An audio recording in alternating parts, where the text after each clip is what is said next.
We're making that dosh. Hijack over no days off. Put on the high vis shirt with the steel cap boots. This grind ain't never gonna stop. Chasing that paper. Hold it down for my all souls out there breaking their backs. Trying to put food on table or save up money so the family could just kick back. Look, I'll be out on a 9 to 5 like a hooker just passed to the winger. It's a pretty tough grind, but bro, I don't mind if it means I feed the Inga. I gotta sweat for the check and then rip for the set. On the mic, I'm the best, never regret, say less, I'm blessed. MLR round 2, take 2. Let's see if we can pick these any better this week. Once again, I am joined by Chad Cooper, all the way out in parts unknown Southern California, somewhere up in the Hollywood Hills somewhere. He's probably right down the street from Wonderland or whatever that was over in the valley, right? The Wonderland. You talking about Michael Jackson's house? No. I'm talking about like the John Holmes, the four on the floor. You know what I'm talking about, right? It's on Wonderland Avenue. I think it's in the Laurel Canyon somewhere.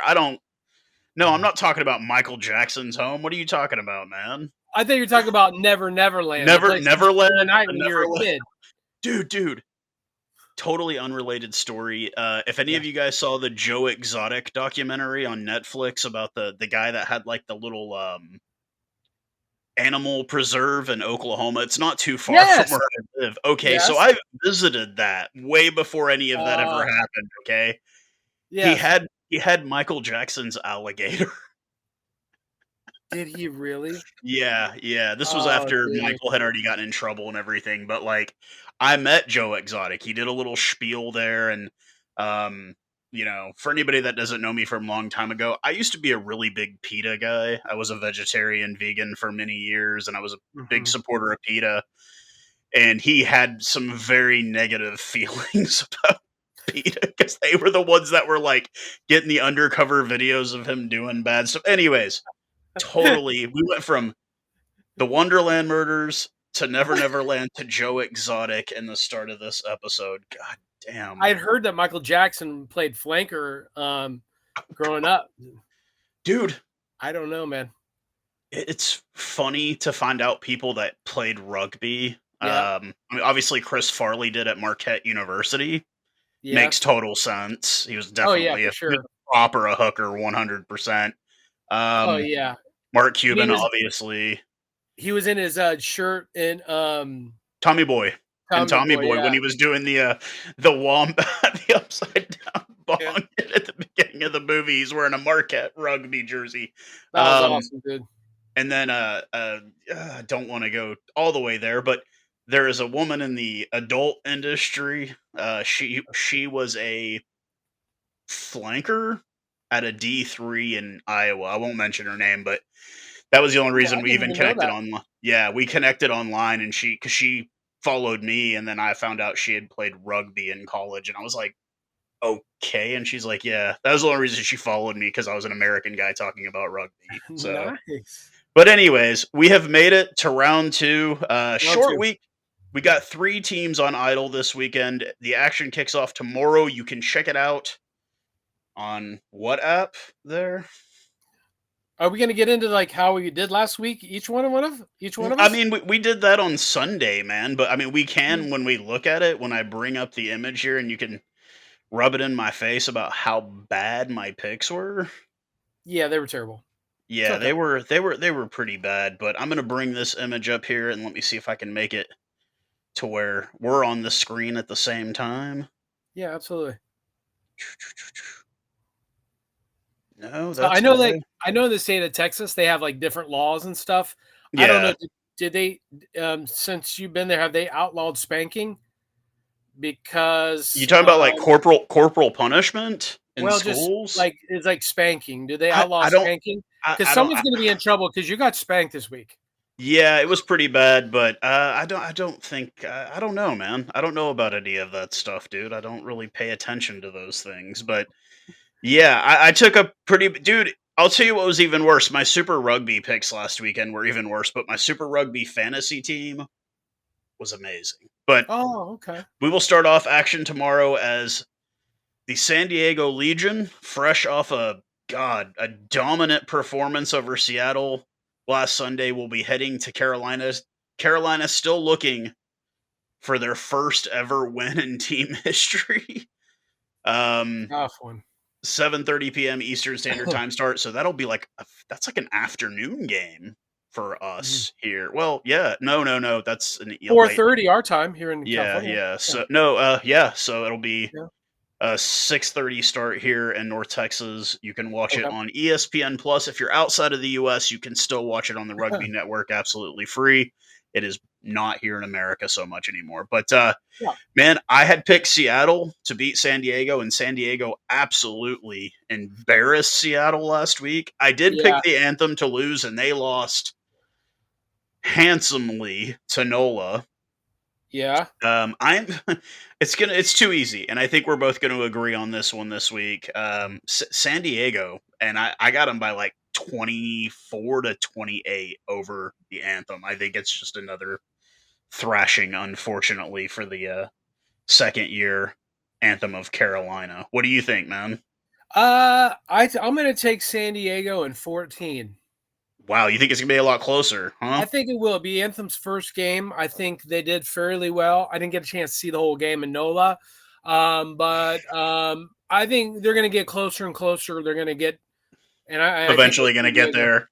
Yeah, All right, so game 2 on the week. Once again, another team that I picked to get smashed, and they went down to Houston and absolutely obliterated my SaberCats.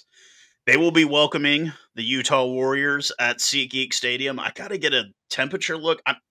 It's gonna be freaking cold, man. It's Chicago in February. It's gonna be cold. yep, It is Utah Warriors' first game out. I mean, it's the Utah Warriors, and I don't think I recognize three names from last year on the roster. They completely blew their roster up in this offseason.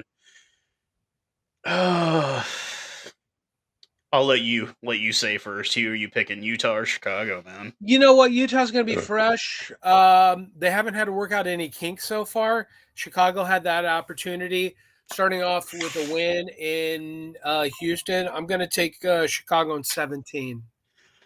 I too am gonna roll with Chicago. I have picked Chicago to win by 16, actually. Ooh. Yeah, I think we both see it. Like we don't know what Okay. Utah. I mean, who knows? Utah might come out and change things, but good luck to both teams. I mean, we might see a 2-0 Chicago after this weekend, a 2-0 San Diego. Now we move on to NOLA Yeah. is at Miami. You said you didn't really get a chance to watch it. NOLA looked solid, man, from top to bottom. And I mean, granted, yes, it was the Anthem, but Miami didn't look too bad either, except in that second half when they let that game slip away from them. I'm going to go ahead and make my prediction I on this. finished that game today. Did you? What did you think? What did I you think finished it this overall? morning. I thought reached out. overall it was. Yeah, yeah. Go That ahead. second half was just bad. It was just bad on Miami's part. Um, Why I'm he gonna. didn't kick it out with no time left? I don't understand. Yeah, yeah. I thought he would. They were in like extra time, and he could have just booted it out. I thought. I mean, I think sometimes it's just clock management. Guys aren't paying attention. But I'm gonna go ahead. I'm gonna go with Nola on this, but not ooh. by. It's not gonna be by the anthem. Give me Nola by like 8. Okay. Yeah, I'm going to take Miami in 7 this time. and I think 7. I think that first game was a bit of a letdown. They realized they kind of punched their way pretty hard with Old Glory, and I think they're going to come out this game. They're going to be ready for it. I think they'll be okay. Well, the last game on the chart, I'll let you tell everybody about it. I got my season seed this week as well. So 2 years now being a season seed holder with RFCLA. Just love it, man. Just love the experience being around the lads. It really is. It's just an amazing time. Remember, I called you on my way home expressing how much I enjoy it.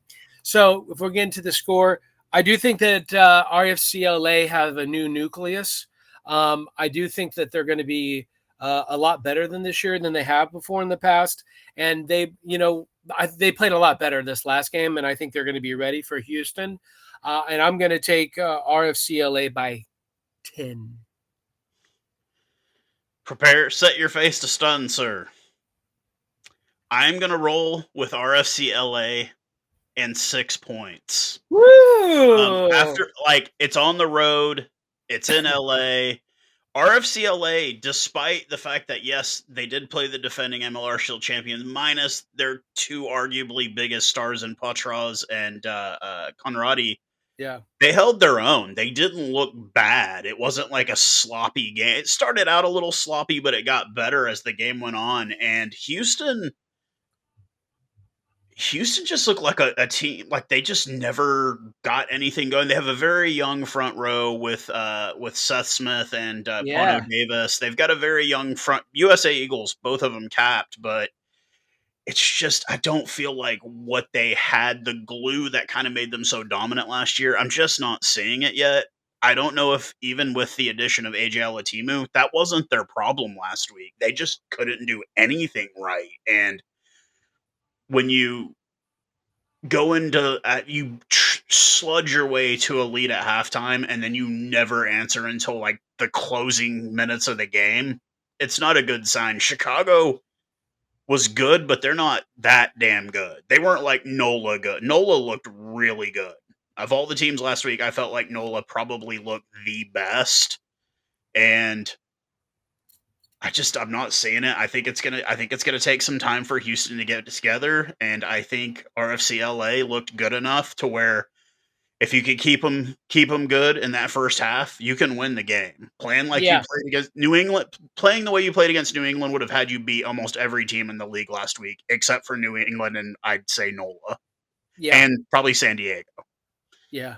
I love the parity of the league too. I think with all these games, without a doubt, really anybody could win. I mean, Anthem is a little tough, but other than that, anybody can win. So with that, yeah, the 4 games on tap will be back, of course, Sunday, hopefully Sunday afternoon to do a recap on these. If they're over Sunday evening, hopefully, if they're over in time. But yeah, thank you guys for coming out. Thank you, Thanks, Chad. I everyone. know you rush home from work. Now you're gonna go see if Canada can pull it off against the USA in Boston. Yeah, brother. Absolutely, man. Is there even a maple leaf on this? Yeah, there is. It's up on the very top. There's It's a Toronto Blue Jays hat. no, I got you. But Thanks, brother. yeah, I'm not even watching, but we'll see how it goes. And we will Yeah. talk to you guys. Thank you again for coming out, Thanks, Chad. I brother. appreciate it, man. Let's keep doing this, and we will see you guys Sunday. Everyone make your picks. Heck yeah. Cheers, guys. Cheers.